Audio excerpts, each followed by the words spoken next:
எந்த ஒரு விஷயத்துக்கு டிமாண்ட் அதிகமா இருக்கோ அது ஏதாவது ஒரு பொருளா இருக்கட்டும் இல்ல ஏதாவது ஒரு சேவிஸா கூட இருக்கலாம், அதுக்கான பிரைஸ் வந்து ரொம்ப அதிகமாவே இருக்கும். இப்படி டிமாண்ட் அதிகமா இருக்க பொருட்கள் எல்லாமே உலகத்துல ரொம்ப கொஞ்சமாவே தான் இருக்குது. அதுல முக்கியமான ஒரு பொருள் தான் தங்கம். இந்த தங்கம் உருவாகிறதுக்கு பல கோடி ஆண்டுகள் தேவைப்படுதுன்னு சொல்றாங்க. அதோட இந்த தங்கம் வந்து பூமியில ரொம்ப லிமிட்டடா இருக்கனால அதுக்கான பிரைஸும் வந்து ரொம்ப அதிகமாவே இருக்கு. இப்படிப்பட்ட தங்கம் எப்படி உருவானுச்சு? இந்த தங்கத்தை நாம எந்தெந்த விஷயத்துக்கெல்லாம் பயன்படுத்துறோம்? இந்த ஒரு தங்கத்தை நம்ம ஒரு நல்ல முதலீடா பயன்படுத்த முடியுமா? இது நம்ம வாழ்வியலோட எப்படி ஒத்து போகுது? இந்த மாதிரியான முக்கியமான விஷயங்களை தான் நம்ம இந்த வீடியோல பார்க்க போறோம். சோ வீடியோ ஸ்கிப் பண்ணாம தொடர்ந்து பாருங்க. அதுக்கு முன்னால நீங்க இன்னும் சதீஷ் எஸ்டுடி சேனலை சப்ஸ்கிரைப் அண்ட் ஃபாலோ பண்ணிக்கலனா கண்டிப்பா மறக்காம சப்ஸ்கிரைப் அண்ட் ஃபாலோ பண்ணிக்கோங்க. அப்பதான் நான் அப்லோட் பண்ற வீடியோஸ் எல்லாம் உங்களுக்கு வந்து சேரும். இப்போ நாம வீடியோக்குள்ள போகலாம். முதல்ல இந்த கோல்டு வந்து எப்படி உருவாகுச்சுன்னு உங்களுக்கு தெரியுமா? இதுல இருக்க ஃபேக்ட் என்னங்கறத நாம பாப்போம். இந்த கோல்ட நாம பூமியில இருந்து தான் எடுக்கிறோம். அப்படி எடுக்கப்பட்ட கோல்டெல்லாம்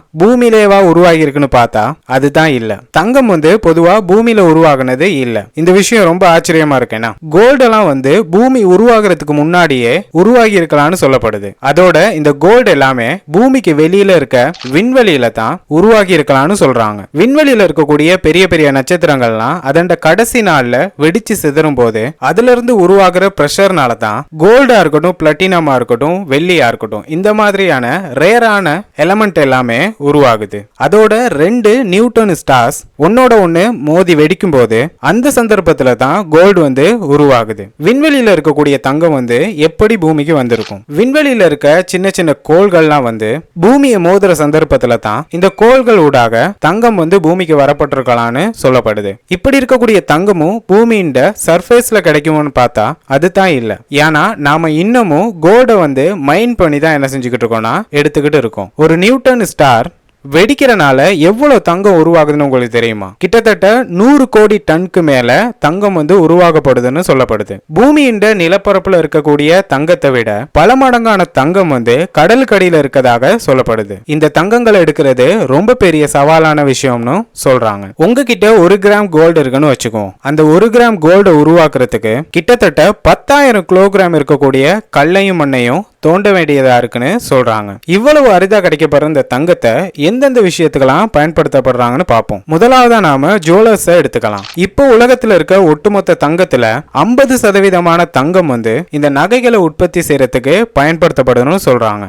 ஏன் இந்த 50% தங்கத்தை நகைகள் செய்யறதுக்கு பயன்படுத்துறாங்கன்னு தெரியுமா? முதல்ல சொல்லப்படுற விஷயம் என்னன்னா அழகுக்காகன்னு சொல்றாங்க. அதோட தங்கம் என்னைக்குமே மங்கி போகாது, அது தேஞ்சும் போகாது, எந்த ஒரு அலர்ஜியான ஃபீலையும் ஏற்படுத்தாது. அந்த அளவுக்கு தங்கத்தால உருவாக்கப்படுற நகைகள்லாம் ரொம்ப சிறப்பாவே இருக்கும். ஒரு சைடு மக்கள் எல்லாமே தங்கத்தை நகைகளா வாங்கினாலும் அதை ஒரு சேஃபான இன்வெஸ்ட்மெண்டா தான் பாக்குறாங்க. கோல்டு வந்து எப்பயும் ஒரு சேஃபான இன்வெஸ்ட்மெண்ட் தான், இதை மறுக்கவே முடியாது. ஏன்னா நாம யூஸ் பண்ற பணம் எல்லாம் பொதுவா அதோட மதிப்பு கூடும், இல்லனா அதோட மதிப்பு வந்து குறையும். ஆனா இந்த தங்கத்தின் மதிப்பு வந்து எப்பவுமே வளர்ந்துகிட்டு தான் போகும். இப்படி இருக்கக்கூடிய தங்கத்தை மக்கள் எந்த வகையில எல்லாம் முதலீடு செய்யறாங்கன்னு தெரியுமா? இந்த கோல்ட நாம நகைகளாவும் வாங்கலாம், இல்லனா கோல்டு பார் அண்ட் காயின்ஸா கூட நாம வாங்கலாம். மத்தபடி டிஜிட்டல் கோல்டையும் நாம வாங்கலாம். அப்படி இல்லனா கவர்மெண்ட் கிட்ட இருக்க கோல்டு பாண்டா கூட நாம வாங்கலாம். இந்த மாதிரி எக்கச்சக்கமான முறையில கோல்ட வந்து மக்கள் வந்து இன்வெஸ்ட்மெண்ட் பண்ணிக்கிட்டு தான் இருக்காங்க.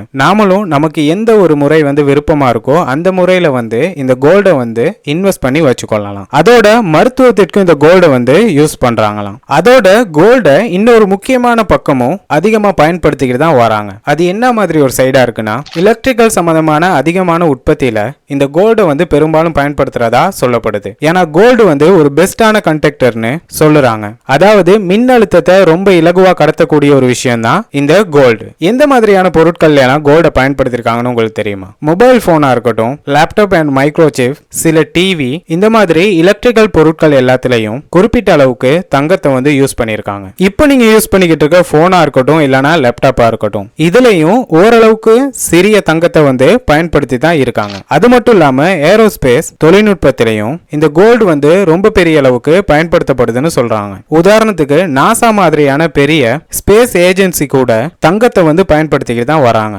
ஸ்பேஸ்க்கு அனுப்பப்படுற சேட்டலைட்லயும் சரி, ஆஸ்ட்ரோனாட்ஸ் பயன்படுத்துற ஷூட்கள்லயும் சரி இந்த தங்கத்தை பயன்படுத்திக்கிட்டு தான் வராங்க. எதனால ஏரோஸ்பேஸ் தொழில்நுட்பத்துல கூட இந்த தங்கத்தை பயன்படுத்துறாங்கன்னு தெரியுமா? கோல்டு வந்து அதிகமான வெப்பத்தை கூட எதிர்க்கிற திறன் இருக்கனால தான் இந்த தொழில்நுட்பத்தில எல்லாம் இந்த கோல்டை வந்து பயன்படுத்துறாங்க. அதோட அழகு சாதன பொருட்கள்லயும் இந்த கோல்டை வந்து பயன்படுத்திக்கிட்டு தான் இருக்காங்க. ஏன்னா கோல்டு வந்து நம்மளோட ஸ்கின்னுக்கு ஒரு க்ளோனஸ கொடுக்கறதுனால அதை கோல்டு ஃபேஷியலா இருக்கட்டும், மற்றபடி கோல்டு கிரீமா இருக்கட்டும், இந்த மாதிரியான பொருட்கள் எல்லாம் ரொம்ப சிறிய அளவுக்கு பயன்படுத்தப்படுறாங்கன்னு சொல்றாங்க. இந்த மாதிரியான ப்ராடக்ட் எல்லாம் ப்ரொடக்ட் பண்ற கம்பெனி அவங்களோட பிராண்டிங்க்கு இந்த விஷயம் ரொம்ப பெரிய அளவுக்கு பேசப்படுது. ஏன்னா கோல்டு இருக்கக்கூடிய ஒரு ப்ராடக்ட்னாலே அது வந்து லக்ஸரியை கொடுக்கக்கூடிய மாதிரி இருக்குது. இதனால தான் நீங்க தனிப்பட்ட முறையில கோல்டை எந்த வகையில பாக்குறீங்க, உங்களோட கருத்து என்னவா இருக்கு அப்படிங்கறத கண்டிப்பா கமெண்ட் பண்ணுங்க. வீடியோ பிடிச்சிருந்துச்சுன்னா லைக் அண்ட் ஷேர் பண்ணி விட்டுருங்க. மறக்காம சதீஷ் எஸ்டூடி சேனலை சப்ஸ்கிரைப் அண்ட் ஃபாலோ பண்ணி வச்சுக்கோங்க. அப்பதான் நான் அப்லோட் பண்ற வீடியோஸ் எல்லாம் உங்களுக்கு வந்து சேரும். தேங்க்யூ ஃபார் வாட்சிங்.